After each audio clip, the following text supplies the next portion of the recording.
Hey guys, it's Space Monkey Mafia here, and today is Sunday, so we're going to be doing Spooky Sunday. It'll be a continuation of the post I was covering last week, which is my job requires me to clean up roadkill and hunt cryptids.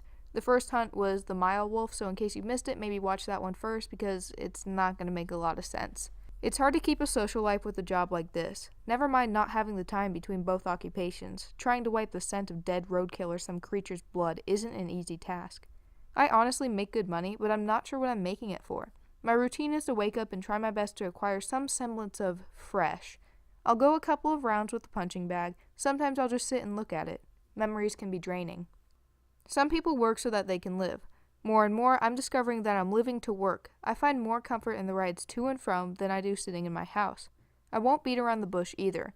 There are nights after a rough hunt that leave me feeling awesome, and I miss that feeling.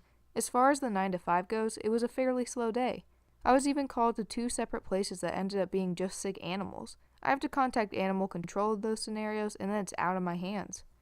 There was a skunk discarded into the brush off the interstate that a number of drivers were complaining about. The smell wasn't that bad. Lord knows I've experienced worse. Squatting over the poor thing, I observed its wounds and considered what could have inflicted them and ignored the skunk's defense mechanisms.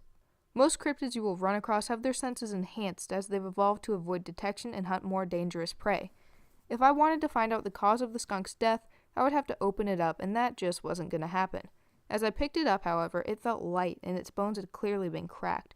Throwing it into the truck bed, I thought of the colossal viper, a massive snake that is able to, through sheer muscle power, burrow underground. It is presumed to either lack the ability to smell or deny it as a repellent. It will constrict its prey and pull its blood out using its fangs. The sheer strength of the thing would leave any animal broken. Wouldn't be too outlandish to assume I'd be getting a call about it in the near future. If it came as close as it did to civilization, it could be a problem. How would I deal with something like that monstrosity? Lucky for me, my prey this night was something a little more docile and smaller than some Hollywood horror snake. I took the day's work and disposed of whatever I couldn't use, but the skunk went into storage. Its smell could be useful in the future. Waste not and such. I got a call from my employer a few hours after getting home. It was a simple job, one that, if finished quickly enough, would allow me to take another. There are these little creatures called jobbins. I didn't name them. I have no idea where the name came from. They're as peaceful as any cryptid can be. They're almost kind, in fact. You see, they'll sing for you. It's not a song you will enjoy, and for one reason or another, it'll enable you to enter sleep. Or if you're already sleeping, you'll be unable to wake up. Something about the frequency locking your brain's state of awake. These are easy to get rid of. You just have to make them know their presence is unwelcome. The reason I was even called in for this is the caveat that comes with jobbins.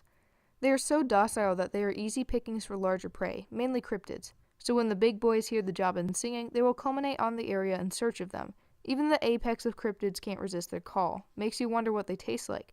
I can tell you now, if the jobbins were to attract the attention of the ever-elusive BF, I'd be going radio silent for a few days. That is one job I'm not willing to take. My rule is if something can chuck a tree at me, I'm going to avoid it. So just like any rational hunter, this is a job I jumped on quick. Easy money, no fuss. I drove until I saw the distinct red light the jobbins give off. The best visual I can give for you is, imagine large red lightning bugs with tiny little feelers.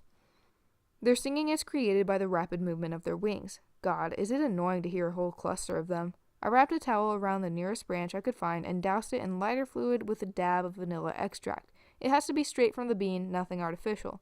Lighting it on fire, I made my way to the group, waving it around like I was trying to knock down cobwebs. The group of jobbins' song grew louder as they scattered into the woods. I'd have to leave the stick burning on the ground in case they returned. Smelled a bit like homemade cookies. Life would be much easier if each hunt exhibited the same degree of simplicity. It was actually pretty, watching their lights dance into the darkness. These creatures used to be a larger concern. People would mistake the glow of their bodies for the glowing of red eyes peering at them. They believed the song to be some howl to call a pact or to signify that they had found dinner.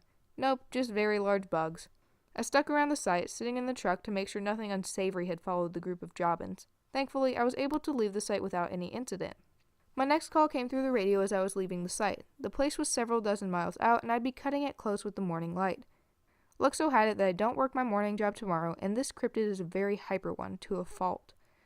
So I shifted Elvis into gear and made my way, guided by my headlights. I watched the side of the road. Not only did I want to avoid causing roadkill, knowing what a pain in the butt it is, but a lot of the more dangerous fellows will attack cars when they're as alone as I was.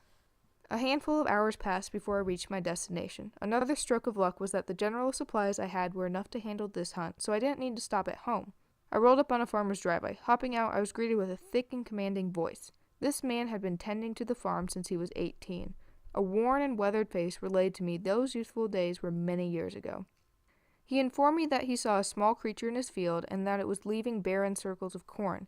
We normally don't discuss with our clients unless their information is pertinent, but some of the tough-stomach ones don't mind a quick conversation. I assured him I'd take care of it and even jested that I'd tried to avoid setting the field on fire. He told me that would be ideal and gave me a brief history of the cryptid's activities. With that, I headed into the field, supplies in tow. The small beam of my flashlight attempted to illuminate my way, but it seemed every ray was met by cornstalks resistant. It was hard to keep track of time. The field was so monotonous and the sky was still so dark. I had at least a good 2 hours before sunlight. I was pleased to make such good timing. During my walk, I made sure to note the location of the clearings the farmer mentioned. After passing my third one, I heard a clicking noise to my right, and this time slowed my pace and flicked my flashlight off. Brushing aside stalks of corn as gently as I possibly could, I closed in on the rapid click. It's the same noise you'd get smacking dominoes together. The noise wasn't incredibly loud, even as I stood just a few feet from it. I could see its faint outline through the obstructing vegetation. The furball was chewing away on a stalk of corn, devouring it from the bottom up. The less aggressive of cryptids tend to get names that lean towards cute. This is to sway the community's opinion on them. Things like jobbins, sugar creeps, and this here furball are typically herbivores. On rare occasions, however, a furball can become territorial if it finds a bountiful food source like the one we were in. Even though I had become still, it halted its feeding and became aware of me.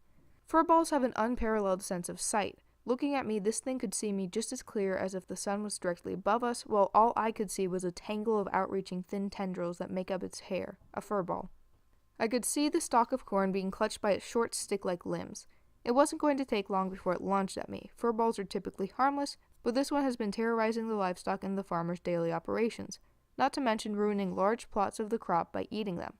They aren't something I can just put a bullet into. Their bodies are 90% hair. Even the limbs are made from longer, harder fibers of hair. I'd only get one shot before it scurried off, and I wouldn't be able to trap it like my last hunt. No, this one was going to be trying to chase me. Quickly, I flickered my flashlight in its direction to agitate it and then began to run away. I could hear the tumbling line of dominoes as its short legs paddled after me. Furballs are bundles of energy just as much as they are fluff. Their movements are sporadic and unpredictable. Whenever it caught up, it would jump across my path and take a swing at my legs or get brazen and leap to my chest. I had to wince and ignore the slicing of flesh whenever it managed to land a hit on me. I was sure to wear something loose to snag its attacks. Foresight. It only came up to about my thighs with its height, so most of the strikes were around my ankle. It felt like running through an upset rosebush. I continued, though. If I stopped, I'd get the worst of it for sure, so my arms and legs kept pumping, cool air pressing my wounds. Just when I thought my knees might buckle under the strain and minor blood loss, which I've never been good with, go figure, we came across a larger circular clearing where all the stalks had been ripped up and eaten for the furball's dangerously high metabolism. Reaching into the pocket of my blue jeans, I pulled out a pill bottle-sized cylinder of metal. My finger reached into the metal pin and pulled it loose.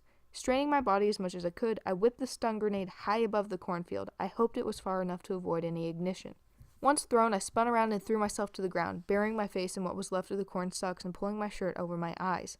Even with all that, and my eyes squeezed tight, my eyelids still illuminated a bright pink and my ears still rang heavy from the blast. I'd be sure to apologize to the farmer for stirring his livestock.